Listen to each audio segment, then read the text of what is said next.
오늘 함께 나눌 하나님의 말씀은 마태복음 5장 1절에서 5절까지의 말씀입니다. 다 찾으셨죠? 한 절씩 교독하고 5절은 같이 읽도록 하겠습니다. 예수께서 무리를 보시고 산에 올라가 앉으시니 제자들이 나아온지라. 심령이 가난한 자는 복이 있나니 천국이 그들의 것이며. 같이 읽겠습니다. 온유한 자는 복이 있나니 그들이 땅을 기업으로 받을 것이며. 아멘. 오늘은 팔복 세 번째 이야기로 여러분과 함께 은혜 나누는 시간 갖도록 하겠습니다. 오늘 팔복 세 번째 이야기가 뭐죠? 한번 5절 말씀 한번 읽어볼까요? 시작. 온유한 자는 복이 있나니 그들이 땅을 기업으로 받을 것이며. 네. 온유한 사람은 땅을 기업으로 받는답니다. 온유한 사람은 복을 받을 건데 땅을 주신대요. 근데 여러분 한번 우리가 살아가면서 잘 생각해 보시면 온유한 사람이 땅을 얻습니까? 잘 못 본 것 같아요. 네, 온유한 사람이 땅을 얻기보다는 억측스럽고 좀 이런 표현하면 그렇지만 계산적이고 어떻게 보면 좀 무자비하고 경쟁에서 힘있고 힘을 쓸 수 있는 사람들이 오히려 땅을 얻지 않나. 저희 아버지가 저희 집안이 홀랑 망했을 때, 부도 났었을 때 친구한테 보증서 줬다가 온 재산, 집 재산을 홀랑 날렸거든요. 온유했다가 땅을 얻기는커녕 있던 집은마저 홀랑 다 잃었습니다. 네. 마스크를 쓰고 계시니까 여러분의 표정이 안 보여가지고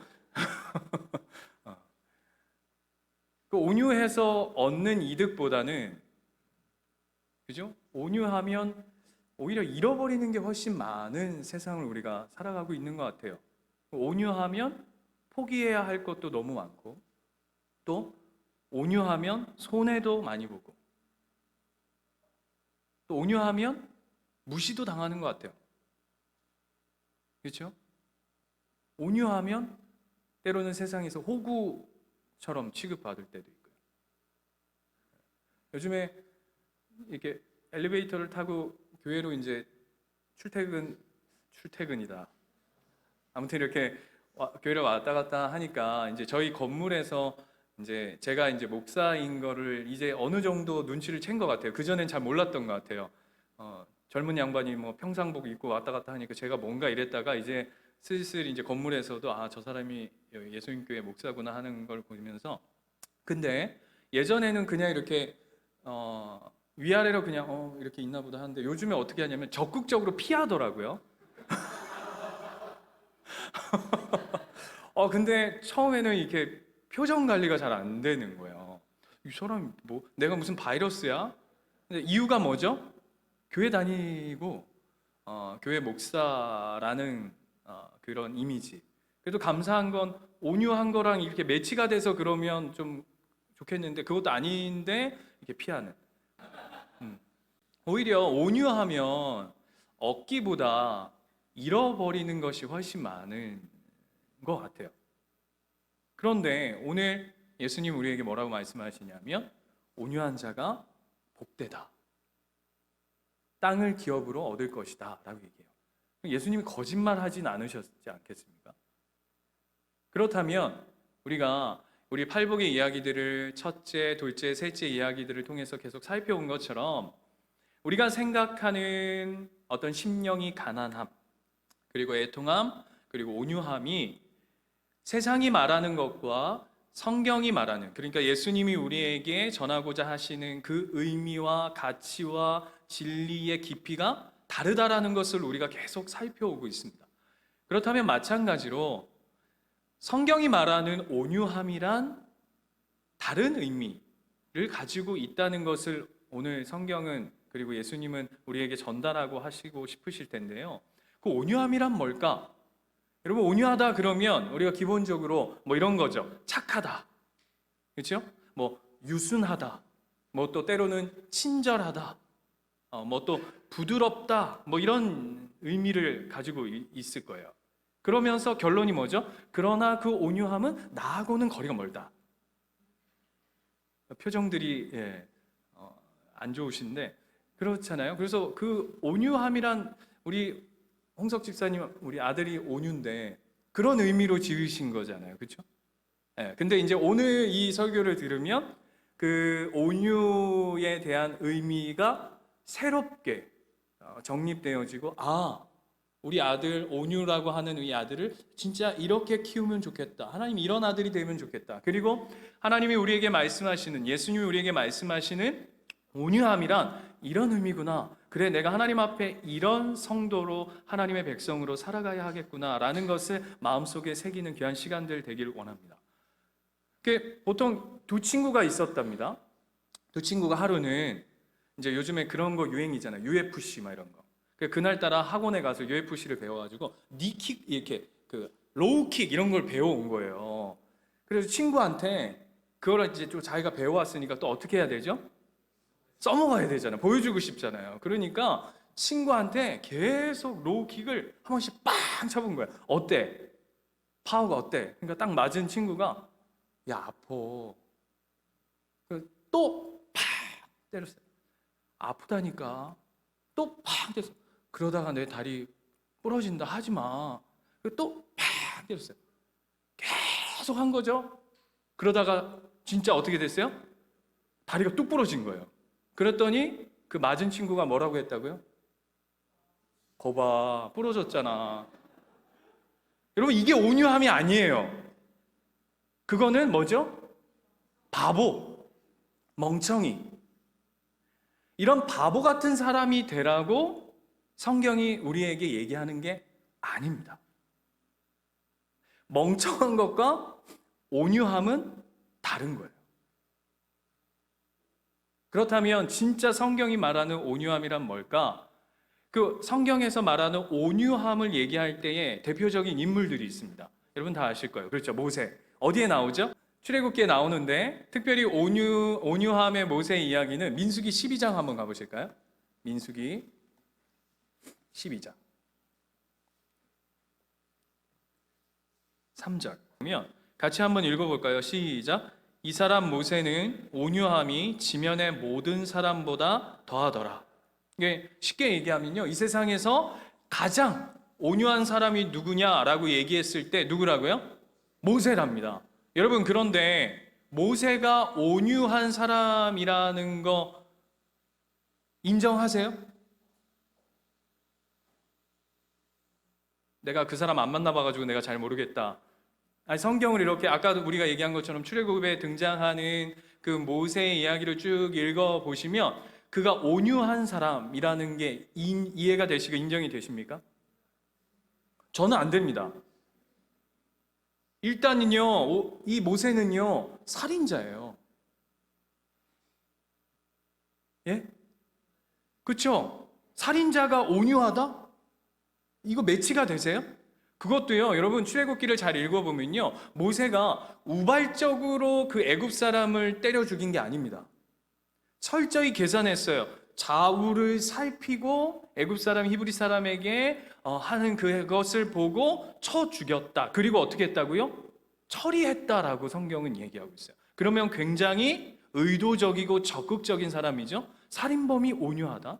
그리고 두 번째, 모세는 시보라고 하는 그 여인하고의 첫 만남 속에서도 어떤 만남인지 아세요? 영화 같은 데 보면 어떤 여자하고 어떤 남녀의 첫 만남들 같을 때 그 영화 이렇게 좀 그렇게 그 뭐라고 그럴까, 액션물 같은 거 보면 여자들을 처음 만날 때 어떠냐면, 여자가 막 이렇게 깡패들한테 막 이렇게 막 위협을 당하고 있으면 갑자기 딱 나타나가지고 그 깡패들 다 처리하고 딱 멋있게 딱 했을 때 어머 이렇게 해가지고 딱 남녀가 이렇게 만나는 거 아무도 영화를 안 보시니까, 네, 그런 모습 본 적 있으시죠? 모세가 딱 그렇게 부인을 얻습니다. 목자들이 양떼들을 물 먹이려고 할 때 막 그 주변 사람들이 막 괴롭히는데 모세가 갑자기 등장해가지고 그걸 다 정리해 줍니다.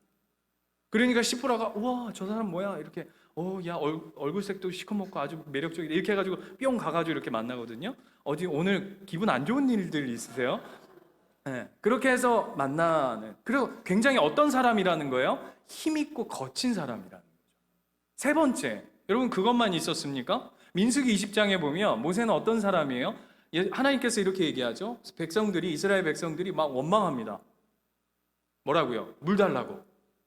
그랬더니 모세가 이제 너 지칠 대로 지쳐가지고 뚜껑이 완전 열려가지고 하나님이 반석을 명하여서 물을 내라고 했는데 어떻게 하죠?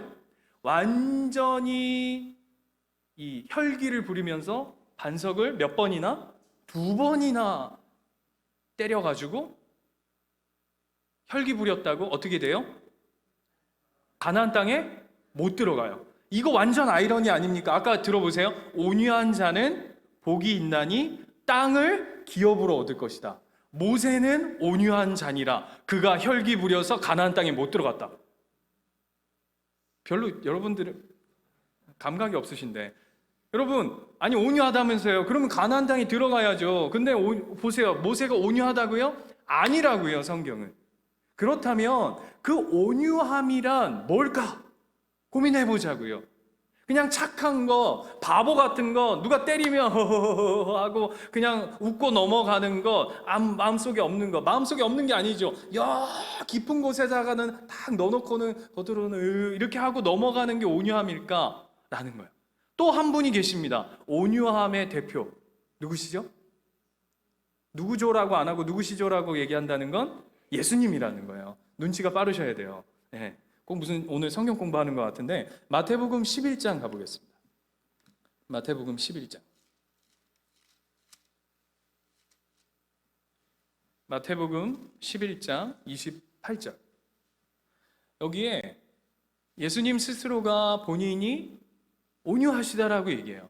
자, 보세요. 수고하고 무거운 짐진 자들아 다 내게로 오라. 내가 너희를 쉬게 하리라. 나는 마음이 어떠하고요?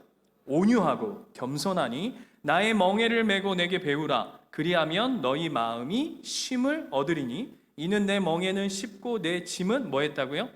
가볍다. 그러니까 이 얘기는 뭐냐 하면요, 무거운 짐이 가벼운 짐으로 바뀌어지는 그 온유함이라는 게 있답니다. 예수님은 무거운 짐을 가볍게 하시는 그 온유함과 겸손함을 가지고 있으시대요. 그러면 이 온유함의 핵심이 뭘까라고 얘기할 때 오늘 본문은 그 핵심을 뭐라고 얘기하냐면 나의 멍에랍니다. 멍에가 뭐죠, 여러분? 우리 다 알아요. 예수님의 멍에 뭡니까? 십자가예요. 십자가가 예수님에게 가벼운 무게가 아니라는 것을 우린 다 알고 있어요. 마태복음 가보실까요? 마태복음 26장. 마태복음 26장 39절. 예수님이 오늘 이 멍에가 쉽고 그 다음에 너희의 무거운 짐이 가볍게 되는 그 나는 온유함을 가졌다. 그 온유함의 핵심은 십자가라고 했어요. 그런데 그 십자가가 가벼워요? 아니라고요. 왜 아닌가? 보세요. 39절. 26장 39절. 뭐라고 나와 있냐면 이렇게 돼 있어요. 조금 나아가사 얼굴을 땅에 대시고 엎드려 기도하여 이르시되 내 아버지여 만일 할만하시거든 이 잔을 내게서 어떻게 하라고요? 지나가게 하시옵소서라고 한다고요. 가볍지 않다고요. 예수님이 본인이 겪어야 할 그 십자가가 가벼운 짐이 아니셨어요. 어느 정도라고 한다고요? 될 수만 있다면 아버지 이 잔을 지나가게 좀 해주십시오. 그리고 우리가 잘 알고 있는 것처럼 겟세마네 동산에서 예수님이 십자가에 돌아가실 때 땀방울이 어떻게 될 때까지? 핏방울이 되기까지 기도하셨다고요. 그만큼 힘든 일임에도 불구하고 예수님 뭐라고 얘기하신다고요? 그 멍에는 나에게 가볍다. 그리고 나는 그 가벼운 것을 알 수 있는 내 마음속에 온유함이 있다. 그렇다면 그 십자가가 뭐길래 예수님에게는 그 온유함, 그 겸손함이 있냐고요. 그 다음이에요. 그 다음이 뭐냐면 이 잔을 내게서 지나가게 하옵소서라고 얘기하시면서 그 다음입니다. 같이 읽어볼까요? 시작. 그러나 나의 원대로 마시옵고 아버지의 원대로 하시옵소서. 42절 가볼까요? 다시 두 번째 나아가 기도하여 이르시되 내 아버지여 만일 내가 마시지 않고는 이 잔을 내게서 지나갈 수 없거든. 두 번째 기도하신 거예요. 예수님이 힘드셔서 고통스러운 그 고통을 생각하시면서. 그런데 그 다음 뭐라고 하죠? 아버지의 원대로 되기를 원합니다 라고 기도하세요. 여러분, 온유함의 핵심이 뭘까요? 온유함은요, 바보 같은 것, 참는 것, 그냥 허허 웃는 것, 그게 아니라 성경이 말하는 예수 그리스도가 우리에게 얘기하는 온유함의 핵심은 무엇이냐면 결정권을 하나님께 내어드린다는 거예요. 이게 너무 중요한 이야기예요. 모든 삶의 결정권을 하나님께 내어드립니다. 이 잔을 피할 수만 있다면 피하게 해주십시오. 그러나 나의 뜻대로 하지 마시고 하나님의 뜻대로, 아버지의 뜻대로 하시옵소서라고 얘기하는 것이 성경의 온유함이라고. 예를 들면 이런 겁니다. 여러분, 다윗이 우리가 잘 알고 있는 것처럼 지난주도 잠깐 이야기했지만 사울을 2번이나 죽일 수 있는 절호의 찬스가 있었어요. 얼마나 찬스였냐면 주변에 있는 다윗을 따르는 무리들이 뭐라고까지 얘기했냐면 이렇게까지 얘기했어요. 다윗이요, 이 기회는 하나님이 주신 기회입니다. 이런 일이 있을 수 있습니까? 그냥 무장 해제하고, 죄송합니다, 똥 싸러 들어왔는데 이거는 그냥 한 큐입니다. 뭐 2번 생각할 것도 없고 그냥 한 큐에 날리면 되지 않겠습니까? 뿐만 아니라 또 야영하는 그 적진에서 적군이 그 야영하고 있는 그 적진 한복판에 들어왔는데도 다 어떻게 하고 있어요? 다 완전히 숙면하고 있어요. 그러니까 주변에 있는 다윗의 신하들이 뭐라고 얘기한다고요? 이거는 하나님이 주신 기회니까 그냥 다윗 당신이 피 묻힐 필요도 없습니다. 제가 가서 그냥 한 칼에 끝내겠습니다 라고 얘기한다. 그런데 다윗이 뭐라고 얘기하죠? 할 수 있었음에도 불구하고 하나님의 기름 부음 받은 자를 결단코 내가 해하지 않겠다 하면서 결정권을 누구에게 드리죠? 하나님 앞에 드리는 거예요. 민수기 12장 다시 한번 돌아가 보겠습니다.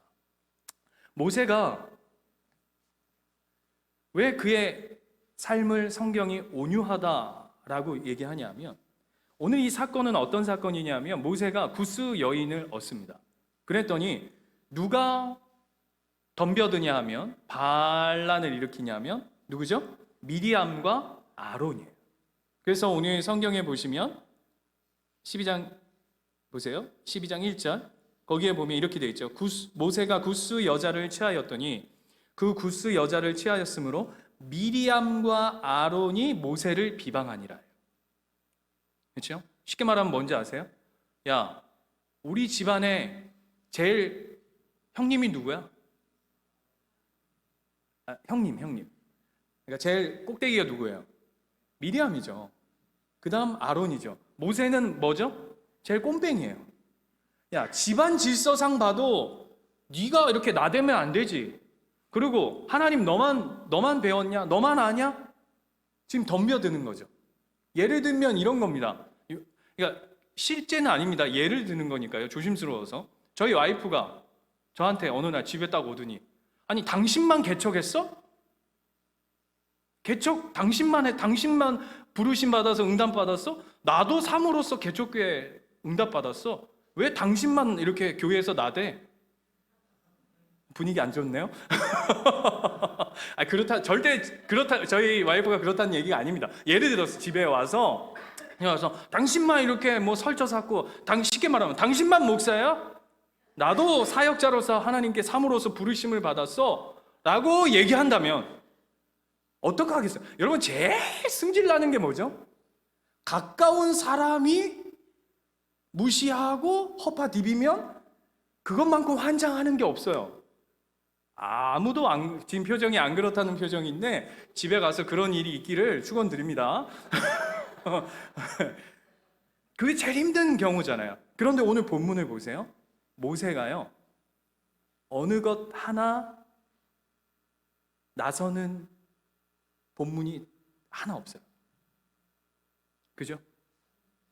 저 같으면 이랬을 것 같아요. 야, 미리암, 아론 나와. 그리고 백성들 다 불러내가지고 내가 지금 얘네들을 어떻게 힘들게 하나님 앞에서 그렇게 가냐 안 가냐 그렇게 힘든 시간들을 해가지고 겨우 이렇게 끌어내서 또 40년 들어가라 그랬더니 안 들어간다 그래서 그 이 말 안 듣는 것들을 이렇게 끌고 다녔는데 이제 와가지고 뭐 내 리더십에 대해서 반기를 들어? 너 내가 이것들 다 그냥 누님이고 형님이고 하니까 뭐 이렇게 할 수는 없겠지만 집어넣어 가둬. 이것들이 여러분 조선시대 영화 같은 거 보면 이런 일 비일비재하잖아요. 왕권을 침해하려고 하는 그 권력을 지키고자 하는 거에 대한 그 권력에 대한 그 욕심과 그 힘을 장악하고자 하는 그 권력욕. 근데 어느 곳에도 모세는 찍소리 하는 게 없습니다. 다 누가 이 일을 해결하시죠? 하나님이 적극적으로 이루어가세요. 그래서 4절 보시면 재밌는 게 있습니다. 아까 1절에는 미리암과 아론이 모세를 이라고 하면서 미리암, 아론, 모세 이렇게 순서를 뒀다면 4절에 보면 여호와께서 갑자기 나타나셔서는 어떻게 하냐면 모세와 아론과 미리암이라고 순서를 싹 뒤집어 놓죠. 이해가 되세요? 결정권을 누구에게 내어드린다고요? 하나님께 내어드린다. 성경에서의 온유함이란 단순히 착한 것, 바보 같은 것, 그냥 뭐 이렇게 허허 실실 하는 것이 아니라 예수님이 말하는, 그리고 성경이 말하는 온유함의 핵심은 무엇이냐면 이런 거라고요. 뭐라고요? 나의 삶의 결정권을 누구에게 내어드리는 것? 하나님께 내어드리는 것. 그래서 온유함이라는 그 원어적 뜻이 있어요. 그 뜻이 어떤 의미를 가지고 있냐면 야생마를 진말로 길들이다. 다시 한번 설명드릴게요. 야생말 있죠? 야생말을 진말, 집에서 키우는 말로 길들이다라는 뜻을 가지고 있는 것이 온유함입니다. 그러니까 이런 거예요. 그러니까 직장, 회사 가서 그리스도인들이 밥 먹듯이 지각해. 일은 더럽게 못해. 눈치도 겁나 없어. 그런데 미치는 건 점심시간이 됐더니 기도를 하네. 그리고 남들이 뭐라 그러면 뭐 너 굉장히 느려 터졌어요. 그리고 뭐 되는 게 없어. 이 친구한테 뭘 시키면. 그런데 늘 어때요?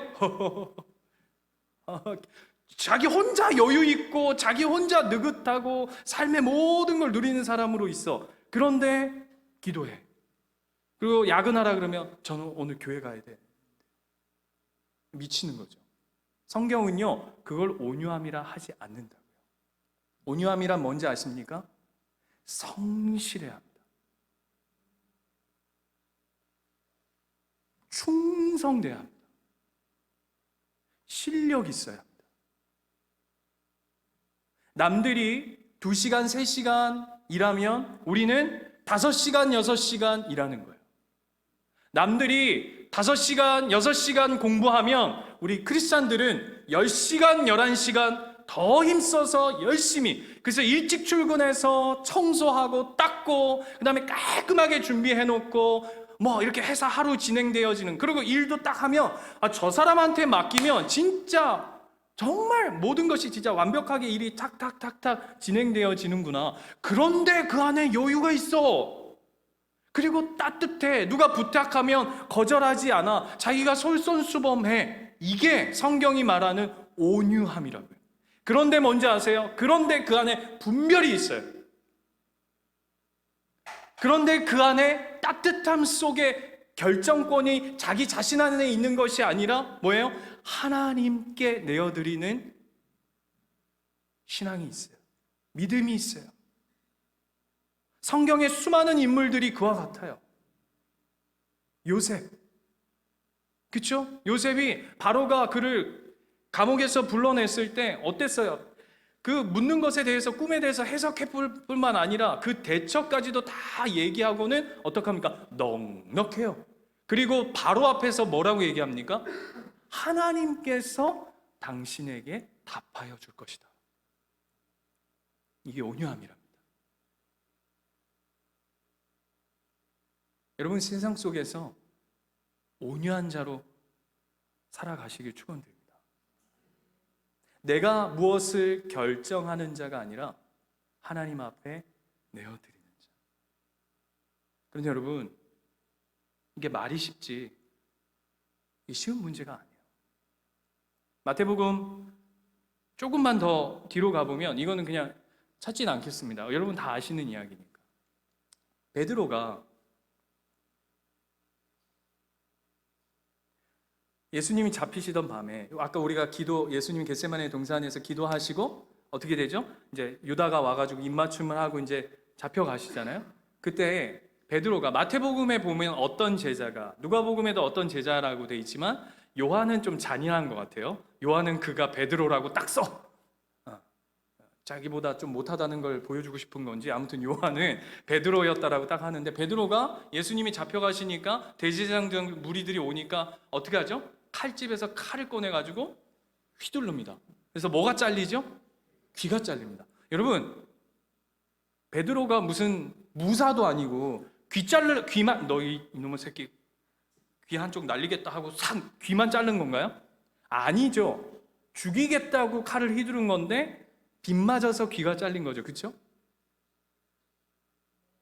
이렇게 상상력도 없고 우리는 그래서 귀 한쪽이 날아가는 걸 보고 예수님이 어떻게 하십니까? 뭐라고 얘기하냐면 칼을 칼집에 꽂으라고요. 그러면서 예수님이 하신 이야기가 있어요. 이런 얘기가 있어요. 내가 지금이라도 12 천사들을 불러서, 군사들을 불러서 얘네들 다 정리할 수 있다. 예수님이요, 실력이 없으신 게 아니에요. 힘이 없으신 게 아니에요. 감당할 만한 능력이 없으신 게 아니었다고요. 그런데 뭐라고 그러신다고요? 칼을 칼집에 꽂으라. 왜? 그것이 아버지 뜻이 아니기에. 그게 온유함이라. 여러분, 우리가 착각하면 안 됩니다. 내가 능력 있고 실력이 있지만 이것이 하나님의 뜻이 아니고, 이게 하나님의 원이 아니고 하나님의 마음이 아니라면 그 결정권을 하나님 앞에 내어드리고 나를 내려놓을 수 있는 것, 그것이 성경이 말하는 온유함이라고요. 그런데 여러분, 이렇게 사는 게 쉽지가 않아요.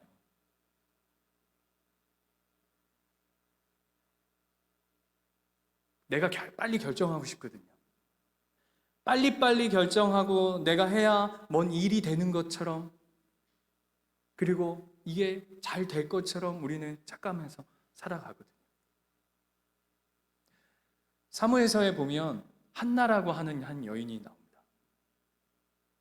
그 시대가 얼마나 참혹한 시대였냐면 목사가 하나님을 모릅니다. 누구죠? 엘리. 그리고 목사의 아들들, 그리고 그 사람들도 목사죠. 부교육자 정도 됐을 거예요. 어떤 짓을 벌입니까? 기가 막힌 짓을 합니다. 여러분, 부교육자, 오늘 우리 전사님 오늘 처음 인사 오셨는데 죄송합니다. 우리 전사님 그렇다는 게 아니야. 목사는 당회실 안에서 이제 이러고 있고, 예배가 시작했는데도 막 이렇게 배 두드리고 막 이러고 있고, 부교육자들이 우리 교회로 하자면 저 입구에 서가지고 성도님들 들어올 때마다, 집사님 일로 와보세요. 헌금 가져오셨어요? 11조 가져왔어요? 이리 나보세요. 그리고 푹 해가지고 에이 다시 갔다 와. 이래가지고 예배를 드린다고. 안 돼, 이거 가지고 더 두둑히 넣으세요. 이런다면 여러분, 교회 오시겠어요? 대답이 왜 없으시지? 오시겠어요? 안 오죠. 이게 미쳤나? 이게 지금 목사가 제정신이야. 그리고 이제 그래, 부교육자가 그런다고 해가지고 담임 목사님한테 가가지고, 목사님, 부교육자들이 미쳤나 봐요. 왜 저러는지 모르겠어요. 그랬더니 목사님, 그래, 따르세요. 그게 다 신앙입니다. 이런다면 아마 그 교회에 올 사람 아무도 없을 거예요. 그렇죠? 그런데 놀라운 건 뭔지 아세요? 한나가 그렇게 기도해서 얻은 사무엘을 누구 앞에 보냈다고 성경은 얘기하는지 아세요? 하나님께 보냈다 얘기하지 않습니다. 엘리에게 보냈다고 얘기합니다. 뭘까요?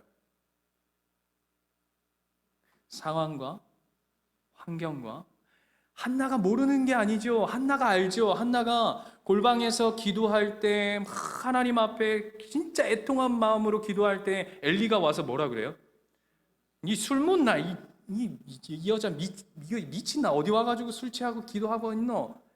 아마 저 같았으면 이게 뭐 하는 목사야? 이게 지금 상황 파악도 못하고 이 영빨이 이렇게 없어. 이렇게 할 텐데 그걸 아는 한나가 그럼에도 불구하고 자신의 가장 소중한 그 사무엘을 누구에게 보냈다고요?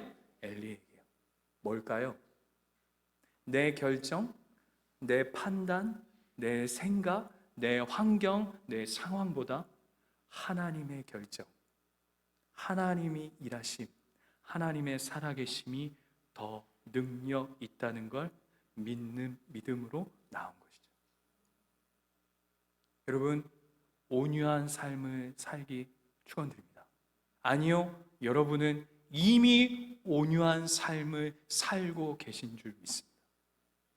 왜 아멘이 없어요?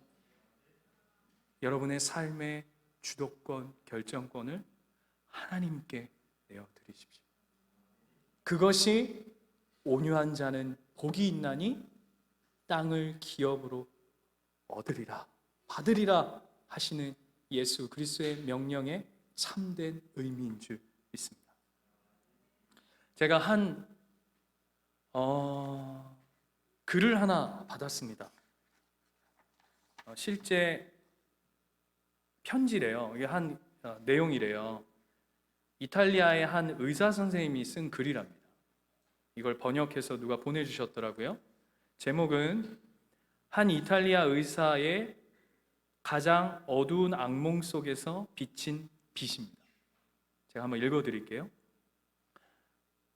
가장 어두운 악몽 속에서 나는 이탈리아에서 일어나고 있는 일을 지난 3주간 우리 병원에서 보고 경험하게 되리라고는 상상하지 못했습니다.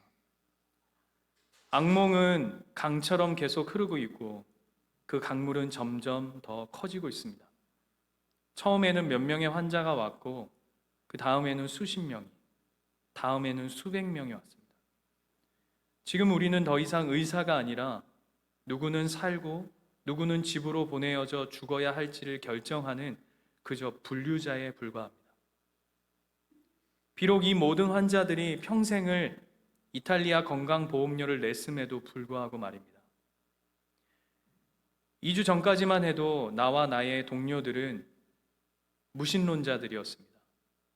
우리는 의사이기 때문에 그것은 어쩌면 자연스러운 일이었을 겁니다. 우리는 과학이 하나님의 존재를 배제한다고 배웠습니다. 나는 나의 부모님들이 교회에 가는 것을 비웃었습니다. 9일 전에 75세 된 한 목회자분이 병원에 입원했습니다. 그는 친절한 사람이었습니다. 그는 호흡하는데 심각한 어려움을 가지고 있었습니다. 그런데도 그는 성경을 가지고 있었고 죽어가는 환자들의 손을 붙잡고 그 성경을 그들에게 읽어주었습니다. 그 모습은 우리에게 깊은 감명을 주었습니다. 우리 의사들은 모두 지쳤고 낙심했고 정신적으로나 육체적으로나 끝장이 나 있었습니다. 우리에게 시간이 있을 때 우리는 그 목회자분의 말씀을 들었습니다. 우리는 우리의 한계에 도달했습니다. 우리는 더 이상 아무것도 할 수 없었습니다. 사람들이 매일, 매분, 매시간, 매초 죽어가고 있었습니다. 우리는 너무나도 기진맥진했습니다. 우리 동료 중 2명이 죽었고 다른 동료들은 감염이 되었습니다. 우리는 하나님께 도와달라고 기도하기 시작해야 한다는 것을 깨달았습니다. 우리는 쉬는 시간 몇 분이 생길 때 기도합니다. 나와 동료들이 서로 얘기할 때 우리는 이 사실을 믿을 수가 없습니다. 비록 우리는 언젠가 격렬한 불신자이었지만 우리는 이제 매일 평안을 구하고 있으며 주님께 우리가 병자들을 돕는 일을 계속할 수 있도록 도와달라고 지금도 기도합니다. 어제 그 75세 된 목회자분이 죽음을 맞이했습니다. 3주 동안 여기에서 120명 이상의 사망을 봤음에도 불구하고 우리는 무너져 내렸습니다. 그 목회자분이 자신의 상태와 우리의 어려움에도 불구하고 우리에게 하늘의 평안을 가져다 주었습니다. 그 평안은 우리가 이제 더 이상 찾을 수 없을 거라고 생각했던 평안이었습니다. 그 목회자분은 주님께로 갔습니다. 그리고 만일 상황이 지금처럼 계속된다면 곧 우리도 그분을 따라갈 것입니다. 나는 6일 동안 집에 가지 못했습니다. 나는 마지막으로 식사를 한 것이 언제인지도 모르겠습니다. 나는 지구상에서 나의 무가치함을 깨닫게 됩니다. 나는 내가 마지막으로 한 호흡을 쉴 때까지 다른 사람들을 돕고 싶습니다. 비록 나는 고통받는 사람들과 나의 동료들의 죽음에 둘러싸여 있지만 내가 하나님께로 돌아간다는 사실에 지금 행복합니다.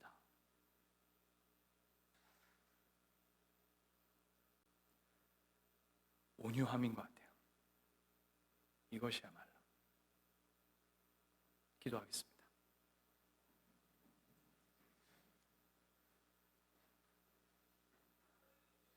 우리 함께